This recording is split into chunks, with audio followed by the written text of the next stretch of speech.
आज विभागीय आयुक्त, कलेक्टर, सीईओ, दोन्ही सीपी, एसपी, पीएमआरडी, कमिशनर अशा या सगळ्या ऑफिसरच्या बरोबर मीटिंग घेतली होती. त्याचे 3-4 कारणं होती. एक म्हणजे आपल्याला सगळ्यांना माहिती आहे, यंदाचा गणेशोत्सव आमच्या महायुतीच्या सरकारने राज्य उत्सव म्हणून साजरा करण्याचा निर्णय घेतलेला आहे आणि त्याच्यामुळं त्या सगळ्याच्या बाबतीमध्ये अधिक आनंदामध्ये, नेहमीच आनंदात होतच असतो, अधिक उत्साहामध्ये सर्व राज्य सरकारची आमची सगळी यंत्रणा त्यामध्ये मनापासून झोकून देऊन काम करणार, त्या पद्धतीनं सगळ्यांच्यावर जबाबदारी सोपवलेली आहे. उदाहरण जायचं झालं तर रेल्वे मेट्रोच्या बाबतीमध्ये सकाळी 6 ते रात्री 2 वाजेपर्यंत ती मेट्रो चालू राहील आणि शेवटचा दिवस असेल त्यावेळेस ती पूर्णपणे 24 तास चालू ठेवायचा आमचा निर्णय झालेला आहे.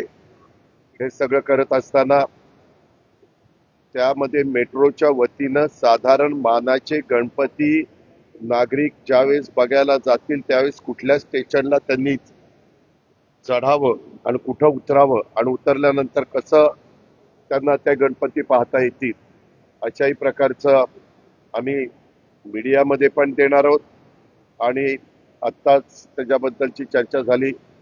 सीपी पण त्याबद्दलची पाहणी करतील आणि कायदा सुव्यवस्था व्यवस्थित ठेवण्याच्या दृष्टिकोनातनं त्यामध्ये देखील आम्ही सगळ्यांनी लक्ष घालायचं ठरवलेलं आहे. त्याचबरोबर आज आपली जी काही महत्वाची म्हणे पुणे ग्रँड चॅलेंज टूर त्याबद्दल एक दिवस कमी होत चाललेला आहे आणि त्याच्यात पीएमसी, पीसीएमसी, पीएमआरडी, जिल्हा परिषद, पीडब्ल्यूडी अशा अनेक वेगवेगळ्या यंत्रणा त्यांचं त्याच्यामध्ये काम राहणार आहे. त्याचे रूट वगैरे आम्ही सगळे फिक्स केलेले आहेत. आम्ही आज लोगो देखील त्याच्याबद्दलचा अंतिम केलेला आहे. तो लवकरच तुमच्या सगळ्यांच्या समोर ठेवला जाईल आणि फार विचारांती ह्या सगळ्या गोष्टी केलेल्या आहेत आणि एक सगळं करत असताना त्याची रंगसंगती कशी असली पाहिजे, रोड कसे असले पाहिजे, त्या रोडवर वेगवेगळ्या ठिकाणी स्पीड ब्रेकर ते कशा पद्धतीनं असले पाहिजे असं बरंचसं काम त्याच्यामध्ये आम्ही पाहिलंय, आढावा घेतलाय. पुणे महानगरपालिकेच्या हद्दीमध्ये संपूर्ण काम पुणे महानगरपालिका 30 नोव्हेंबर पर्यंत करेल. पीडब्ल्यूडीच्या एरियामध्ये येणारं काम आमचं पीएमआरडी आणि पीडब्ल्यूडी मिळून ते पण 30 नोव्हेंबर पर्यंत करतील. टेंडरच्या दृष्टिकोनातनं वेळ पडली तर 15 दिवसाची गॅप द्यावी लागते, ती 7 दिवसाची पण देण्याचा निर्णय हा घेतलाय. जसं तुम्हाला आठवत असेल, आता मुंबई हायकोर्टाचं बेंच कोल्हापूरचं काम करताना आमच्याकडं दिवस कमी होते, त्यावेळेस आम्ही काही बाबतीमध्ये त्याच्यामध्ये बदल केलेले होते कामं उरकण्याच्या दृष्टिकोनातनं. तशा प्रकारे कुठला पैसे कुणी कुठे कसे खर्च करायचे अशा सूचना दिलेल्या आहेत. त्याच्यामध्ये पीएमआरडीला साधारण 200 कोटी, आपल्या डीपीसीला जे काही 30-35 कोटी रुपये लागतील ते पीएमसी त्यांचा खर्च करेल, पीसीएमसी त्यांचा खर्च करेल. पोलीस खात्याला पण त्यामध्ये काही आर्थिक मदत लागणार आहे, त्याच्याही बद्दलचं नियोजन आम्ही सगळ्यांनी केलेलं आहे. दर 15 दिवसाला त्या कामाच्या करता म्हणजे पुणे ग्रँड चॅलेंज टूरच्या बद्दल बसायचा निर्णय देखील आम्ही केलेला आहे. तशा पद्धतीनं मी असेल तर माझ्या अध्यक्षतेखाली ती मीटिंग होईल, मी नसेल तर विभागीय आयुक्त कुलकुंडवार साहेबांच्या अध्यक्षतेखाली ती मीटिंग होईल आणि त्याच्यामध्ये आज सूचना दिलेल्या पुढच्या 15 दिवसात कुणी कुणी काय काय त्याच्याबद्दलची अंमलबजावणी केली अशा प्रकारे त्याचा आढावा घेतला जाईल. कारण आता काय झालंय, वेगवेगळे महत्वाचे सण पण आलेले आहेत, म्हणजे गणेशोत्सव आलाय, त्याच्यानंतर नवरात्र उत्सव आहे, नंतर दिवाळी आहे. अशा सगळ्या असल्यामुळं साहजिकच सुट्ट्या असतात. बऱ्याचदा वेगवेगळे लोक टूरला जातात आणि रजेवर जातात आणि त्याचा कुठलाही फटका या कुठल्या कामाला बसू नये. आपल्याला सगळ्यांना माहिती आहे की छत्रपती संभाजीराजे आंतरराष्ट्रीय पुरंदरचा जो विमानतळ प्रकल्प आहे त्याच्या भूसंपादनाच्या बद्दल सातत्याने वेगवेगळ्या प्रकारच्या बातम्या येत आहेत.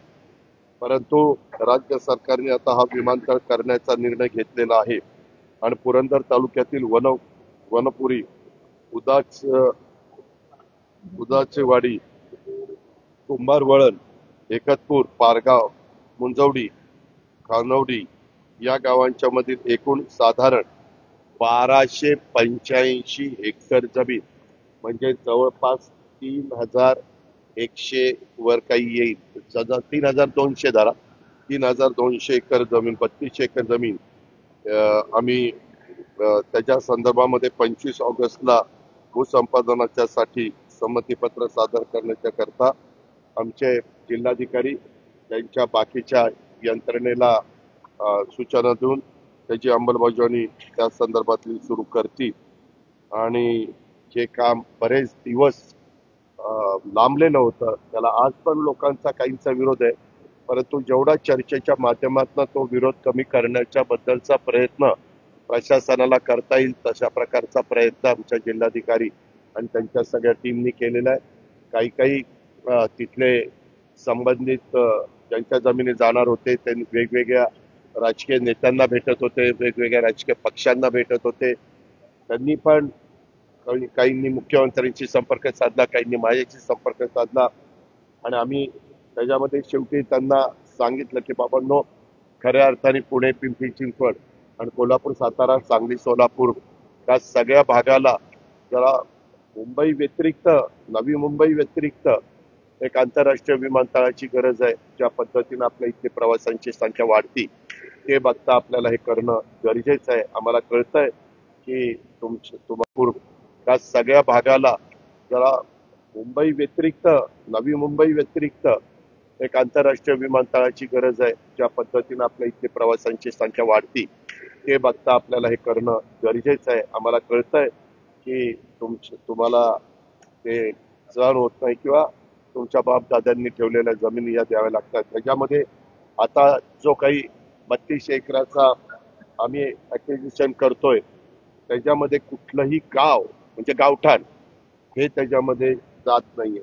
पण काहींची त्या 32 एकरामध्ये घरं, इंडिव्हिज्युअल काही काही आमच्या ग्रामीण भागात वस्ती करून राहणारे लोक असतात, तसं काही होतंय, त्यांचं जात आहे.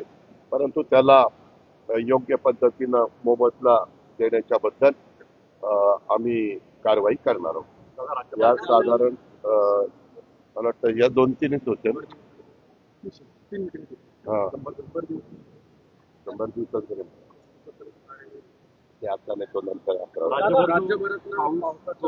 राज्यभरातल्या पावसाच्या संदर्भामध्ये मी सकाळी MKDCच्या ईडीना बोलवलेलं होतं. आपल्या पश्चिम महाराष्ट्रापुरतं बोलायचं झालं तर फक्त माणिकडोह या धरणामध्ये पाणी कमी आहे, कारण माणिकडोहला कॅचमेंट एरिया मुळात कमी आहे. म्हणून आपल्याला आठवत असेल की बाबा त्याला टनेल काढून लिंब्याचं ओव्हरफ्लोचं पाणी तिकडं आपल्याला सोडता येईल का, अशा प्रकारचा सर्वे झालेला आहे. त्याबद्दल वेगवेगळ्या सन्माननीय लोकप्रतिनिधींची वेगवेगळी मतं आहेत.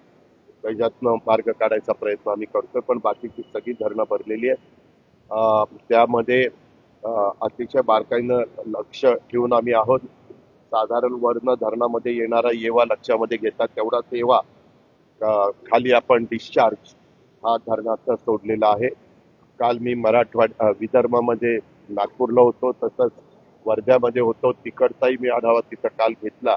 तर तिथली पण परिस्थिती, नद्या वाहत आहेत, कुटुंब भरून वाहत आहेत, परंतु जो मधला मला वाटतं 18-19-20 का 19-20-21 असा जो काही रेड अलर्ट सांगण्यात आलेला होता तो धोका आता टळलेला आहे. आता जवळपास रेड अलर्ट कुठं आपल्या इथं राहिलेला नाही.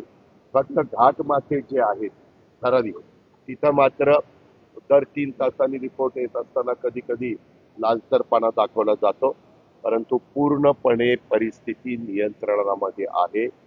पंचनामे करायला पण काही भागामध्ये सुरुवात केलेली आहे. शेतकऱ्यांचं जिथं पिकांचं नुकसान झालेलं आहे, तिथं घरांचं नुकसान झालेलं आहे, तिथं राज्य सरकारने भूमिका घेतलेली आहे की आपण त्या शेतकऱ्यांच्या पाठीशी आणि ज्यांचं घरांचं नुकसान झालं त्यांच्या पुन्हा त्यांना कसं उभं करता येईल याबद्दलचे निर्णय आम्ही एक मिनिट आज थांबणार.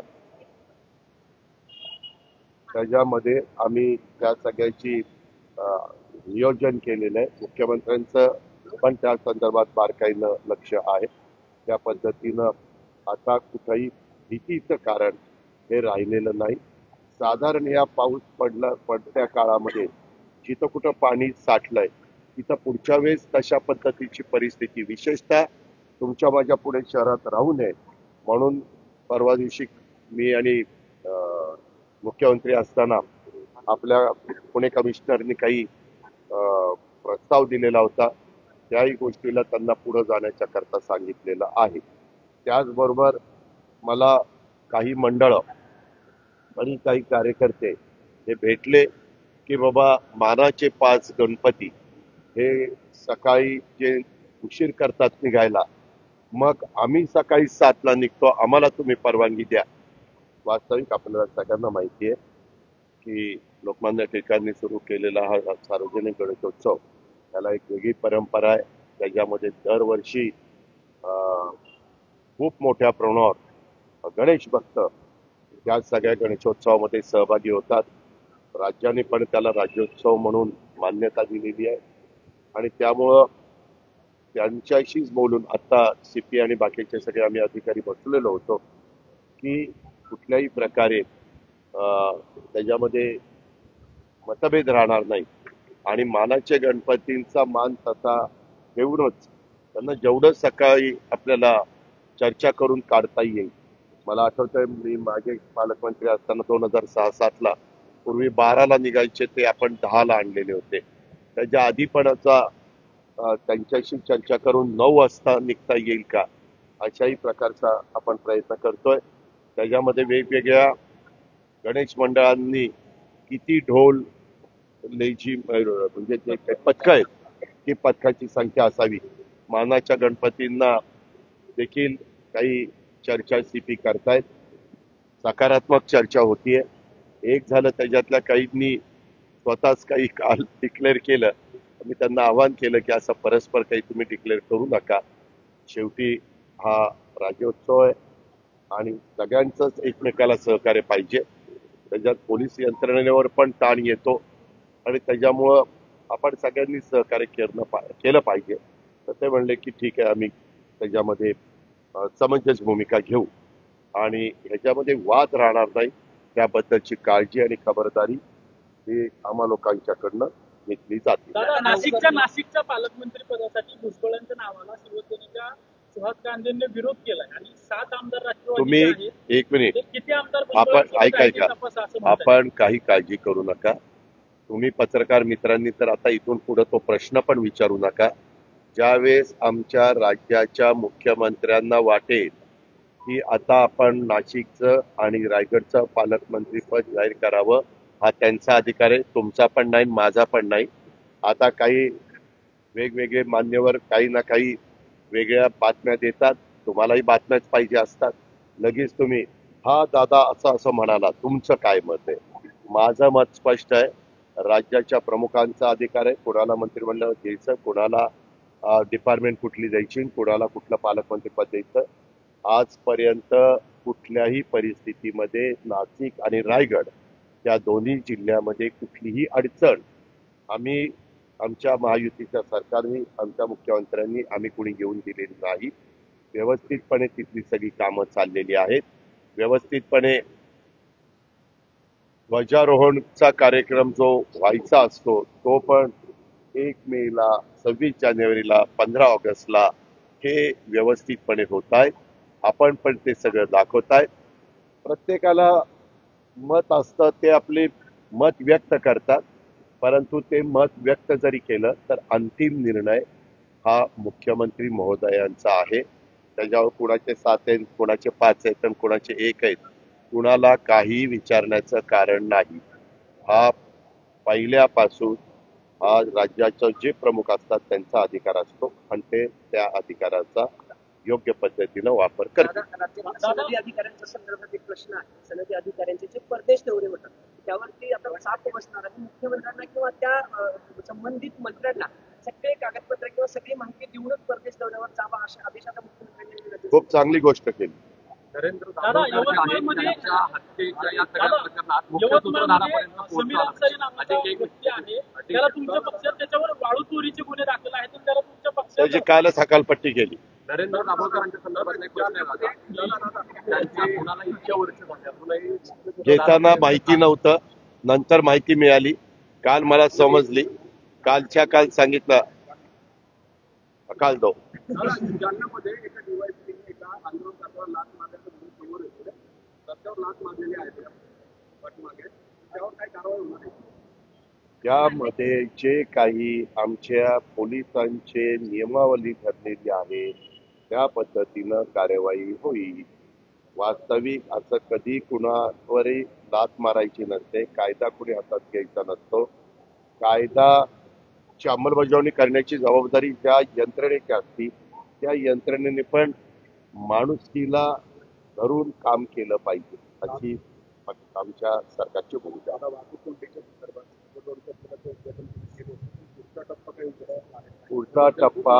पुढचा टप्पा देखील लवकर करण्याच्या बद्दलच्या सूचना.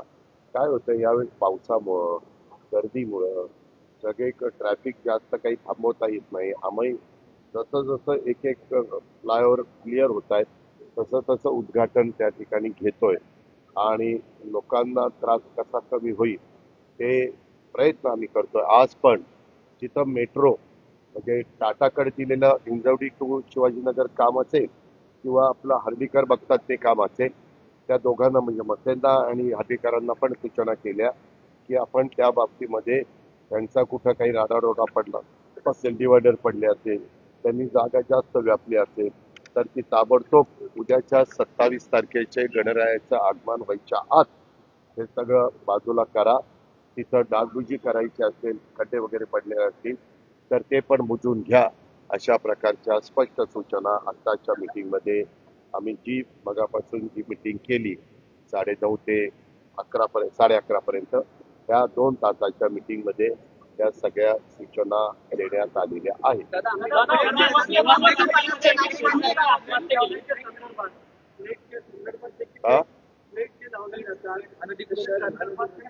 तुम्ही आता बोलण्याच्या ऐवजी त्याची अंमल म्हणजे ज्यावेळेस दिसणार नाही त्यावेळेस मी ह्याचं उत्तर बारामतीत त्याबद्दलचा निर्णय घेतला आणि तिथं बऱ्यापैकी परिस्थिती सुधारलेली आहे. तशा पद्धतीनं इथं पण पुणे आणि पिंपरी चिंचवडला सूचना दिलेल्या आहेत. त्याच्यामध्ये हायकोर्टांनी जे काही आदेश दिलेले आहेत त्या आदेशाचा पण आधार घ्यावा अशा प्रकारच्या सूचना आणि पोलीस यंत्रणेने पण सांगितलं, सीपी पुणे, सीपी पिंपरी चिंचवड आणि पुणे ग्रामीण एसपी की आम्ही त्या संदर्भामध्ये पूर्णपणे सहकार्य करायला तयार आहोत. त्याच्यामध्ये हेही सांगितलं की जर यदा कदाचित अजित पवार जरी राज्याचा उपमुख्यमंत्री असला आणि या जिल्ह्याचा पालकमंत्री असला आणि त्याच्या स्वागताचे बोर्ड अनधिकृत ठिकाणी लावलेले असतील, जिथं तुम्हाला बोर्ड लावण्याचा अधिकार नाही अशा ठिकाणी लावून आमच्या नागरिकांना त्याच्यातनं त्रास होत असेल, एकंदरीत शहर बकालपणा त्याच्यामध्ये येत असेल तर हे ताबडतोब हटवायचं. त्याच्यामध्ये ज्यांचे मंडप असतील त्या मंडपवाल्याला पण आम्ही आता त्याच्याबद्दलची हे काढतोय, माहिती देतोय. तुम्ही पण मीडियानी सगळीकडे फिरवा की बाबा अशा अशा पद्धतीचा निर्णय झालेला आहे आणि सगळे मिळून आपला पुणे पिंपरी चिंचवड आणि आपला सगळा परिसर चांगला ठेवायचा, स्वच्छ ठेवायचा आणि जिथं ऑथेंटिक जागा ठरलेल्या आहेत त्या ठिकाणी त्यांनी ते काय लावायचं ते लावावं. तो जाहिरात करण्याचा त्यांना तिथं अधिकार आहे. पण बाकीच्या ठिकाणी मात्र कुणी महत्वाचे लोक यायचे म्हटले की त्यांच्या नावाचे बोर्ड लावणं किंवा महापुरुषांच्या जयंती आल्यानंतर त्यांच्या नावाने बोर्ड लावणं हा उत्साह त्यांचा आम्ही समजू शकतो. पण त्याच्यातून कधी कधी बोर्ड चुकीच्या पद्धतीनं लागला तर ऍक्सिडेंट होण्याची पण शक्यता असते. ह्या पण बाबी आपण लक्षात गावातील बाबासाहेब सरोदे नावाच्या शेतकऱ्यांनी कर्जबाजारीपणाला कंटाळून आत्महत्या केली. आत्महत्या करण्याचा व्हिडिओ रेकॉर्ड करून व्हायरल केले शेतकरी. त्या व्हिडिओ त्यांनी आम्ही सातत्याने सर्वांना सांगतोय की आम्ही तुम्हाला 0% व्याजाने पीक कर्ज देतोय. आम्ही तुम्हाला आता 12,000 रुपये वर्षाला केंद्र सरकार राज्य सरकार देत आहे. 3, 5, 7.5 हॉर्सपॉवरच्या वीज बिल माफ करून 20,000 कोटीचा भार राज्य सरकारने आमच्या बळीराजाला मदत करण्याच्या दृष्टिकोनातून घेतलेला आहे. 45,000 कोटीचा भार लाडक्या बहिणींच्या निमित्तानं, त्या लाडक्या बहिणींमध्ये अनेक बहिणी त्या आमच्या लहान शेतकऱ्यांच्या घरातले असतात, त्याच्यामुळे त्यांना पण तिथं मदत होते. अशा वेगवेगळ्या पद्धतीनं मदत करण्याचं काम आमचं चाललेलं आहे. अशा वेळेस इथपर्यंत आत्महत्या करेपर्यंत टोकाचं पाऊल कुठल्याच शेतकऱ्यांनी किंवा बळीराजांनी उचलू नये. आज श्रावणातला बैलपोळा आहे. आपल्या शेतकऱ्यांचा, मी पण शेतकरी आहे, आपल्या शेतकऱ्यांच्या दृष्टीनं आजचा बैलपोळाचा दिवस हा अतिशय आनंदाचा महत्वाचा असतो आणि आपण साजरा करतो. काही जण भाद्रपदातला बैलपोळा साजरा करतात. माझ्याकडं वर्षानुवर्ष आमच्या भागात आम्ही लोक भाद्रपदातला बैलपोळा साजरा करतो. त्याच्यामुळं श्रावणातल्याही आजच्या बैलपोळ्याला आणि भाद्रपदातल्याही बैलपोळ्याला मी शुभेच्छा देतो.